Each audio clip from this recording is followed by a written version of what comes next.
कहने का तात्पर्य कि जो घोड़े के अस्तबल से उस शिट वाले काम से भी अगर निकाल के ला सकता है लाइफ में, वही व्यक्ति एंटरप्रेन्योर हो सकता है। आप कहां से आइडिया निकाल करके ला सकते हैं। और कमोबेश यही स्थिति व्यक्तिगत रूप में मेरे साथ हुई जब पैंडेमिक आया, फर्स्ट पैंडेमिक। मैं भी रियल एस्टेट बिजनेस से हूं और फाइनेंस के सेक्टर में हूं, अच्छा भला बिजनेस चल रहा था।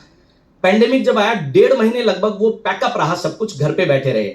थोड़े टाइम तो फ्रेंड्स के साथ वो मोबाइल पे गेम खेल लेते थे, लेकिन फिर एक आइडिया आया कि हम कर क्या रहे हैं लाइफ में, अपना बिजनेस कर रहे हैं, अपना काम कर रहे हैं, कुछ डिफरेंट ऐसा कर जाएं कि जाने के समय कोई लोग याद करें नहीं करें, हमें एक फील हमारे मन में होना चाहिए कि मैं लाइफ में केवल पैदा होने, परिवार चलाने और छोटे मोटे काम करके जाने के लिए नहीं आया हूं, क्योंकि हर आदमी यूनिक होता है अपनी लाइफ में। और वहीं से धीरे धीरे थॉट क्रिएट होने लगा। महाभारत चल रहा था उन दिनों में, आपने भी हो सकता है देखा हो रामायण और महाभारत के एपिसोड। एक एपिसोड चल रहा था जहां पे घटोत्कच की डेथ हो जाती है और उनको बरी करने के लिए, जलाने के लिए कंडों पे लिटाया जाता है। शायद आपने देखा हो, वो अलग बात थी, बाद में वो गायब हो जाते हैं और कंडे वहीं रह जाते हैं, जलते नहीं है। और वहीं से छोटा सा थॉट आ गया माइंड में, जब तक ये पैंडेमिक नहीं आया था। पैंडेमिक बाद में आया है, ईश्वर ने कोई विचार दिमाग में डाला। और मैं चूंकि गौशालाओं से जुड़ा हुआ हूं, वहां की स्थितियां बड़ी क्रिटिकल होती है, क्योंकि लोग डोनेट तो करते हैं लेकिन उनका सिस्टम बहुत कॉम्प्लिकेटेड होता है, तो कई बार उनकी व्यवस्थाएं बड़ी बिगड़ जाती है पैसे के कारण। मुझे 1-2 लोगों का कॉल आया कि आप कुछ ऐसा कीजिए जिससे हम लोगों की गौशालाओं में अच्छा इनकम भी आ जाए, काम हो जाए। और मैं आपको बताऊं, 2015 में एमडी पंचगव्य मैंने किया, मास्टर डिग्री है पंचगव्य में। पंचगव्य के बारे में आप जानते हैं? चलिए चौथा क्वेश्चन यही पूछ लेता हूं, 5 गव्यों के नाम आप बता सकते हैं? पंचगव्य क्या चीज है? वैसे नहीं है, आयुर्वेद का पार्ट है। बहुत बढ़िया, क्वेश्चन नहीं है लेकिन मेरा ये। जी जी जी, आयुर्वेद का पार्ट है सर। आयुर्वेद का पंचगव्य बेसिकली आयुर्वेद का पार्ट है। कहां से मिलते हैं ये पंचगव्य? सर वो घी, दूध, बहुत बढ़िया, वेरी गुड। मध जो होता है, शहद, पानी जी। और सर गंगा जल लेते हैं या फिर नहीं, अच्छा बताया आपने, आपके लिए एक बार जोरदार तालियां। पंचगव्य, गाय के जो 5 गव्य होते हैं उन्हें पंचगव्य कहा जाता है। उनको आयुर्वेद में कंबाइन करके फिर उनकी थेरेपी की जाती है। ऐसा कोई दुनिया का बीमारी नहीं है जो उससे ठीक नहीं किया जा सके, क्योंकि मैंने 3.5 साल वो विधा सीखी। गवर्नमेंट ऑफ इंडिया का पार्लियामेंट्री बोर्ड वो डिग्री देता है, कोर्स करवाता है। और 48 ईयर की एज में फिट एंड फाइन हूं ड्यू टू दैट रीजन, क्योंकि मैं पंचगव्य लाइफ में डेली यूज करता हूं। तो ये एक बहुत बड़ी चीज है। उन 5 गव्यों के नाम आप में से कोई बता सके? Anyone? Raise your hands please. हाँ जी। दूध, दही, घी, गौमूत्र, गोबर। अरे वाह, जोरदार तालियां आपके लिए। इनका गिफ्ट हैम्पर पक्का। उस पंचगव्य पे करके, और मैंने ये सीखा वहां से, अकेले गोबर और गोमूत्र से 250 तरह के प्रोडक्ट तैयार होते हैं। हम कई बार ये कहते हैं ना, गाय को, भैंस को, सब दूध के लिए हम बात करते हैं, बट दूध तो बहुत बोनस है। केवल गोबर और गोमूत्र से 250 तरह के प्रोडक्ट बनते हैं जो डेली लाइफ में यूज आते हैं। चाहे वो एग्रीकल्चर हो, चाहे हमारा हेल्थी लिविंग हो, चाहे हमारा हाउस कीपिंग का हो, सब जगह बनते हैं, सब बनाने आते हैं। मुझे भी आते हैं, मैंने भी सीखे। और वहीं से हमने एक प्रोडक्ट लिया, गोबर, और उसी गोबर में एग्रीकल्चर वेस्ट, जैसा मैम ने अभी कहा कि पराली आज इंडिया की बहुत बड़ी प्रॉब्लम है, पंजाब और हरियाणा की तो जबरदस्त प्रॉब्लम है। उस पराली को हमने लिया, उसमें गोबर मिलाया, कुछ उसमें आयुर्वेदिक औषधियां मिलाई, हर्बल्स लिया, और एक ऐसी लकड़ी तैयार हो गई जो ऑल्टर दिया। अब लकड़ी तो बन गई, लकड़ी तो बहुत जगह काम आती है, लेकिन सेकंड पैंडेमिक आते आते जब वो रिसर्च और डेवलपमेंट चल रहा था, और ईश्वरीय कृपा से वो चांस भी आया सामने देखने का, जिसके लिए आज से 2.5 साल पहले शायद कोई संकेत मुझे आया था कि आपको इस चीज पे काम करना है, और वो लकड़ी बनी। और सेकंड पैंडेमिक में देख करके समझ में आया कि शायद इस चीज के लिए ही वो तैयार हुई थी। उस लकड़ी का विकल्प हमने दिया। लगभग 250 से 300 फ्यूनरल जयपुर में सक्सेसफुली करवाए पिछले दिनों हमने उससे। और मेरे एक मित्र थे, उन्होंने यहाँ MIIC में मुझे इंट्रोड्यूस करवाया। वेरी फर्स्ट डे मैम से और सर से मुलाकात हुई। आज भी मुझे याद है आपका वो एप्रिसिएशन, जब आपने मुझे बहुत हौसला दिया कि आपका ये आइडिया है वो बहुत इनोवेटिव और स्टार्टअप में आगे जाएगा। और आप ही लोगों की हेल्प से मुझे आपको बताते हुए प्रसन्नता है कि अभी पिछले दिनों DSIR ने एक कंपटीशन ऑर्गेनाइज किया था हैकेथॉन का, और गौमे परिवार को उसमें फर्स्ट प्राइज मिला। वो आप सब लोगों का सहयोग है। बिजनेस व्यू पॉइंट की यदि मैं बात करूं कि सोशल मैनर में तो हम लोग उसको कर ही रहे हैं। सरकार में हमने उसकी अप्लाई किया और with in 3 month government of Rajasthan ने उसको अडॉप्ट किया और अभी जयपुर नगर निगम के साथ हमारा एमओयू साइन हो गया और 11 फिनरल स्पोर्ट हम लोगों को सरेंडर कर दिए। वहां हमारा वर्क शुरू हो गया है।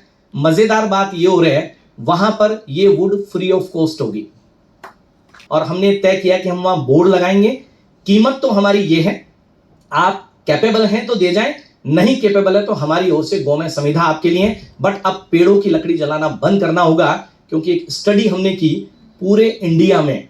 अब 5वां और आखिरी सवाल मेरा, पूरे इंडिया में थ्रू द ईयर कितने फ्यूनरल्स कंडक्ट किए जाते हैं? How many funerals are being conducted in India through the year? Any guess? Raise your hand, कुछ तो बताइए। हाँ, 50,000 all over India through the year 8 lakhs। हाँ जी, 10 करोड़ थ्रू द ईयर। देखिए आंकड़ा इसलिए 140 करोड़ की आबादी है। हाँ जी, सर 2 मिलियन 2 मिलियन 20 लाख नहीं। मुझे लगता है करीब 2 करोड़ के आसपास। थोड़ा नियर है आप, 1 मिलियन 1 मिलियन एग्जैक्टली। विरल सर के लिए जोरदार तालियां। 1 करोड़ फिनरल इंडिया में एवरी ईयर होते हैं, 1 करोड़। और कल्पना आप कीजिए, एक फ्यूनरल में 2 पेड़ खत्म होते हैं, काट दिया जाता है 2 पेड़ों को जलाने के लिए, क्योंकि हमारे शास्त्रों में अग्निदाह लिखा हुआ है। ये कहीं नहीं लिखा हुआ पेड़ों से करना है। पहले पेड़ बहुत इजी थे और लोग बहुत कम थे, तो बहुत अच्छी बात थी। पिछले दिनों पेंडेमिक में आपने देखा जरा सा डेथ रेशियो बढ़ा नहीं और लोगों को गंगा में सबमर्ज करना पड़ गया, या यहाँ फिनरल स्पोर्ट्स पे कतारें लगी और उसी के ऑल्टर के रूप में और ये वुड निकल करके आई। 2 करोड़ पेड़ों को काट के जला दिया जाता है और उससे लगभग 14 से 15 lakh ton carbon dioxide develop होता है, जिससे 16 to 18 lakh persons every year India में बिफोर टाइम उनकी डेथ हो जाती है, क्योंकि उनको बहुत सारी बीमारियां लग जाती है। लाखों पक्षियों का घर उजड़ जाता है, पेड़ कटता है तो 100% है। इन सब चीजों को देखते हुए और हमने उसका सॉल्यूशन निकाला। एग्रीकल्चर वेस्ट लिया, इंडियन काउडंग लिया, हर्ब्स लिए, लकड़ी बनाई और उससे फिनरल कराने शुरू किए कि हमारा और सब लोगों का सहयोग रहा। With in a year traditional would जो होगी वो बैन करवा देंगे हम जयपुर में, और यही प्रोग्राम धीरे धीरे किया हमने, तो 2 करोड़ पेड़ों को काट करके जलने से बचा देंगे। तो आप कल्पना कीजिए कितनी ऑक्सीजन आपको। चलिए अभी स्टार्टिंग एज में है, बट कहीं ना कहीं आप भी आने वाले समय में फैमिली भी होगी, आपका परिवार भी होगा। मैंने लास्ट पेंडेमिक में सोशल मीडिया पे एक पिक्चर देखी, वो मुझे बड़ी मतलब हर्ट किया उसको देख करके। एक छोटा सा बच्चा अपने कंधे पर ऑक्सीजन का सिलेंडर लटकाए हुए, आपने भी देखी होगी, और सामने पेड़ कटे हुए हैं पूरे। क्या हम अपने बच्चों के भविष्य को इस रूप में देखना चाहते हैं? अब मैं बिजनेस व्यू पॉइंट की बात करता हूं। 15,000 करोड़ का वो मार्केट है जो अनऑर्गेनाइज मार्केट है। एक फिनरल में नॉर्मली 15,000 से 20,000 रुपया लग जाता है। आप लोगों का भी मौका हो सकता है, नहीं पढ़ाओ, पर आने वाले समय में हम भी समाज के लोग हैं, जाने का मौका भी पड़ सकता है। 15 से 20,000 रुपया एक फिनरल का। आप कल्पना कीजिए 1 करोड़ फिनरल हो रहे हैं, तो 15 से 20,000 करोड़ की वो इंडस्ट्री है जिसका जीडीपी में योगदान 0 है, क्योंकि वहां सारा काम कैश में होता है और टैक्स के नाम पे सरकार को 0 रुपए मिलता है, क्योंकि वहां ट्रांजैक्शन सारा कैश में है। यहीं से हमने प्लानिंग किया कि यदि अब ये सब ऐप बना दिया गया, अपना ऐप से ही फिनरल बुक होगा। टेक्नोलॉजी का जमाना है, आप सब टेक्नोलॉजी वाले लोग हैं, फैसिलिटी चाहते हैं, हमने इसका ऐप बनवाया। ऐप से सारे फिनरल बुक होंगे। जयपुर के तमाम फिनरल स्पोर्ट्स हैं वो उस पर रजिस्टर्ड है। आप लोगों को सिर्फ उससे कभी ऐसी पैंडेमिक, क्योंकि अब ये नहीं कह सकते कि आपको जरूरत पड़ेगी, लेकिन पड़ सकती है, वो तमाम टेक्नोलॉजी पे काम होगा और पूरा काम 1 नंबर में होगा। तो आप कल्पना कीजिए 12 से 15,000 करोड़ की जीडीपी में ग्रोथ रेट ला देंगे इस चीज से आने वाले समय में। और मुझे एंटरप्रेन्योर बनना है, मुझे बिजनेसमैन बनना है, और एक बिजनेसमैन ही है जो राष्ट्र को गति दे सकता है, जो किसी भी देश की इकोनॉमी को इफेक्ट कर सकता है। और मुझे देख करके खुशी है कि आप सब लोग जितने बैठे हैं वो एंटरप्रेन्योर्स हैं, उसके लिए प्रयास कर रहे हैं। आई थिंक मैं यही मानता हूं। तो मुझे केवल आप लोगों से एक चीज इतनी कहनी है, जब भी आप कुछ भी लाइफ में करें, आप अपनी स्टडी कर रहे हैं, जैसा मैम ने बताया कि मैनेजमेंट से आप रिलेटेड हैं, आप बिल्कुल इनसे कांटेक्ट करें। डिग्रीज 1 से ज्यादा होंगी, एक्सपर्टीज आप में 1 से ज्यादा होंगी, तो निश्चित काम करेगी। क्योंकि मैं छोटा सा एलोब्रेशन दे लूं, मैंने बिल्डर लाइन में 28 साल रहते रहते भी पढ़ाई खूब की, कभी छोड़ी नहीं पढ़ाई करनी। मैंने अपना बीएससी किया, फिर एमए हिंदी किया, computer O level I was topper of my institute, डोई गवर्नमेंट ऑफ इंडिया से किया। उसके बाद फिर एनडीडीवाई किया, नेचुरोपैथी योगा में डॉक्टरेट। उसके बाद फिर एमडी पंचगव्य किया, और अभी भी पेंडेमिक में, और कभी आपसे फिर मुलाकात होगी तब बताएंगे, DMIT, dermatology multiple intelligent test, जिसमें आपके अंगूठे से ये बता दिया जाता है कि आपका जैसे मोबाइल का कैटलॉग होता है ना, ऐसे आपका कैटलॉग क्या है वो यहाँ अंगूठे के निशान से पता लग जाता है, क्योंकि पूरी दुनिया में फिंगरप्रिंट्स यूनिक होते हैं। और इस आइडिया पे भी 6 नोबेल पुरस्कार मिल चुके हैं बड़े बड़े साइंटिस्ट को। वो भी सीखा, सीखने की क्रम निरंतर है। आज भी मैं अपने आप को एज ए स्टूडेंट मानता हूं, इसलिए यंग फील करता हूं। जब तक आप सीखते रहेंगे आप युवा रहेंगे, जिस दिन आपका सीखना बंद और आपका युवापन समाप्त। मैं अपनी बात को अंतिम में एक कहानी के माध्यम से ही समाप्त करना चाहूंगा।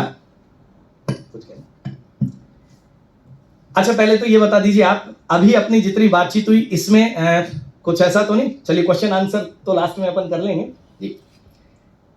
जहां बात आती है इस चीज की कि हम क्या करने जा रहे हैं और किस तरह करने जा रहे हैं, उसमें पर्सनालिटी एक शब्द आता है। देखिए, एंटरप्रेन्योर के लिए पर्सनालिटी भी एक बहुत बड़ी चीज है। पर्सनालिटी को हिंदी में कहते हैं कुछ, बहुत बढ़िया। और व्यक्तित्व का स्टार्टिंग जो कैरेक्टर है वो क्या है? स्टार्टिंग फर्स्ट कैरेक्टर वह ये 5 तरह के वैसे मिलके बना है। 5, पहला वह, दूसरा वपु, तीसरा वस्त्र, चौथा विद्या और 5वां वाणी। ये 5 वह जिस दिन कंबाइंड हो जाते हैं ना, तब आपकी पर्सनालिटी टॉप लेवल की बनती है। उसमें सबसे पहला आता है आपका वह, एज। एक बात को सपोज कीजिए, मैं 48 ईयर का हूं, मैं बोल रहा हूं तो आपको लगता होगा इनको तो लाइफ का एक्सपीरियंस है, बहुत अनुभव है, तो ये तो कुछ न कुछ बोलेंगे। लेकिन आपने कभी कभी एक चीज देखी होगी, छोटा सा बच्चा बड़े भागवत मंच पे बैठ करके भागवत कथा कर रहा होता है और बड़े बड़े संत नीचे बैठ करके उनकी बात सुन रहे होते हैं। तो पर्सनालिटी में जरूरी नहीं है कि आपकी एज हो, आपकी पर्सनालिटी किसी भी एज में अपर लेवल पे जा सकती है। सेकंड आता है आपका वपु। वपु कहते हैं फिजिक को, आपकी हेल्थ, आपका कदकाठी। कई बार आपने देखा होगा, मैं हूं सामान्य कदकाठी का हूं, कोई दिक्कत नहीं है, मुझे मेरी कदकाठी से कभी प्रॉब्लम भी नहीं हुई। बट कई बार होता है 6 फीट लंबा हट्टा खट्टा आदमी, लेकिन उस आदमी को जब आप होटल के गेट पे खड़े होकर सलाम ठोकते देखते हो, तो वहां फिर पर्सनालिटी में फिजिक भी कोई बहुत ज्यादा वैल्यू नहीं रखती। तीसरी चीज आती है वस्त्र। कोई आदमी कुर्ता पजामा पहना है, तुरंत आपको लग जाता है ये कोई न कोई नेताजी हैं। सूटेड वूटेड आए हैं, लगता है कि ये कोई न कोई अलग ही अंग्रेज टाइप का पर्सनालिटी है। और धोती कुर्ता सर साफा लगा के आ जाए, आप तुरंत क्या मानते हैं? क्या मानते हैं आप? ये तो कोई गांव का है, पता नहीं क्या जानता होगा, होती है ना ये। बट वही लोग जब अपने काम अगर ढंग से करने लगे तो वहां ना धोती कुर्ता, सपोज कीजिए एक इंग्लिश में जेंटलमैन सूट बूट पहन के आया और यहाँ आते ही ऐसे हाथ पैर दूध के पापा निकल जाए मान लो, तो फिर उसकी पर्सनालिटी डिस्क्राइब होगी? नहीं होगी ना। और चौथी चीज आती है आपकी विद्या, आपकी नॉलेज, कितना आपने लाइफ में गेन किया। एंड फाइनल एंड लास्ट आती है वाणी। इन 4 चीजों से होकर के जब आप बोलने पे मुखरित होते हैं, और वहीं आपकी पर्सनालिटी डिफाइन होती है कि ओवरऑल आपके अंदर क्या है। यदि आपको सक्सेसफुल एंटरप्रेन्योर बनना है, 3 चीजें जो पहली हैं वो एक लेवल तक काम करेंगी, लेकिन लास्ट की जो 2 वह हैं, विद्या और आपकी वाणी। जब ईश्वर ने हमें बोलने का मौका दिया है, कहते हैं ना कि गधा हंस नहीं सकता है, हंस सकता है क्या? और जो अगर गधा कभी हंसने लग जाए ना, अच्छा ये हंसने का सुख किसको मिला है? केवल इंसान को ही मिला है ना। किसी दिन गधा भी हंसने लग जाए तो समझ लीजिए इंसान होने की तरफ है। और अगर नहीं हंसे तो, बहुत साथी हम बड़े तनाव में ऐसे बैठे हुए हैं, आप बिल्कुल रिलैक्स रहिए। और ताली का एक छोटा सा आपको एग्जांपल दे जाता हूं जीवन में, जब भी आपको मौका मिले जबरदस्त तरीके से बजाइएगा। 300 to 400 क्लैपिंग यदि आपने पर डे कर ली, लाइफ में कभी आपको बीपी की प्रॉब्लम नहीं होगी। अब तो बजा दीजिए।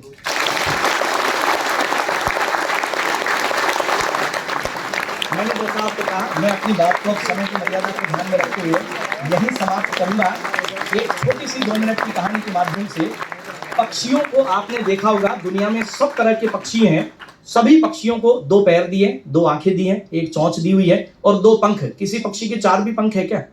लेकिन सब पक्षियों में राजा कौन कहलाता है? चील, बाज।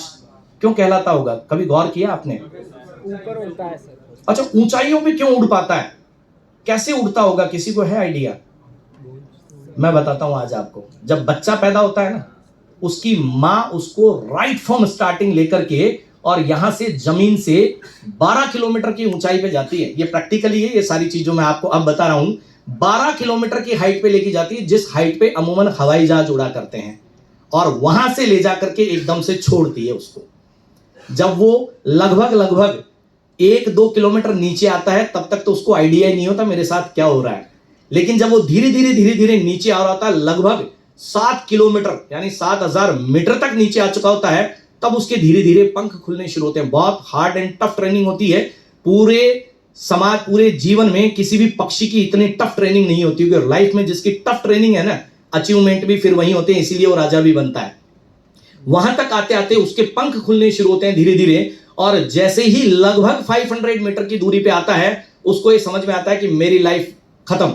और वहीं से उसकी जो मदर है, वो उसके चिपक के उड़ रही होती है, वो अपने पंखों में समेट लेती है और वापस से फिर उसको ऊपर ले जाकर उसको दोबारा से फेंकती है। जब इतनी टफ ट्रेनिंग होती है ना, तब जाकर के वो बाज बन पाता है। और आपको शायद आइडिया होगा, एक बाज अपने से 10 गुना पावरफुल जानवर को भी उठा करके उड़ा करके ले जाता है आपको कल्पना ये? इसीलिए कहा जाता है कि बाज के बच्चे मुंडेर पर नहीं उड़ते हैं। कहा जाता नहीं, कहावत है ना।